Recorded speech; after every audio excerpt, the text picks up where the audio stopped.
Alors, à l'aide d'une calculatrice Texas Instruments, pour obtenir l'écart type d'une série de mesures, vous allez aller dans le menu Statistiques et vous avez certainement déjà des listes de rentrer dans votre calculatrice. Donc on va commencer par, dans un premier temps, effacer les listes.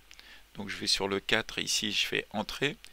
Et généralement il y a des listes dans L1, donc je fais seconde L1, je mets une virgule, j'efface aussi la liste L2, s'il y a besoin, je fais Entrée. Je retourne dans le menu Statistiques. Moi je vous conseille aussi d'aller dans l'éditeur de config.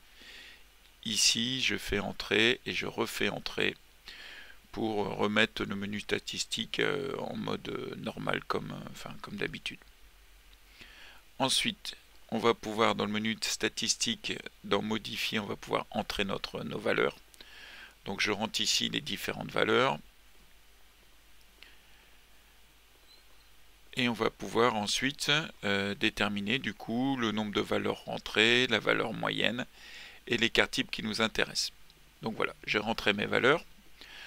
Je retourne dans le menu statistique. Je vais lui demander de calculer. Je vais dans l'onglet calque. On est sur des statistiques à une seule variable, donc je fais entrer.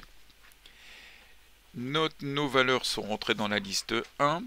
Je n'ai pas de liste de fréquence. Et je vais ensuite lui demander de calculer les différentes grandeurs qui nous intéressent. Donc entrée. Et là vous retrouvez donc la valeur moyenne, c'est ce qu'il y a X bar ici. Vous avez retrouvé le nombre de mesures faites, ici c'est 8, et vous allez retrouver l'écart type. Alors l'écart type qui nous intéresse en physique, sur les Texas Instruments, c'est SX. Donc voilà pour l'utilisation de la Texas Instruments.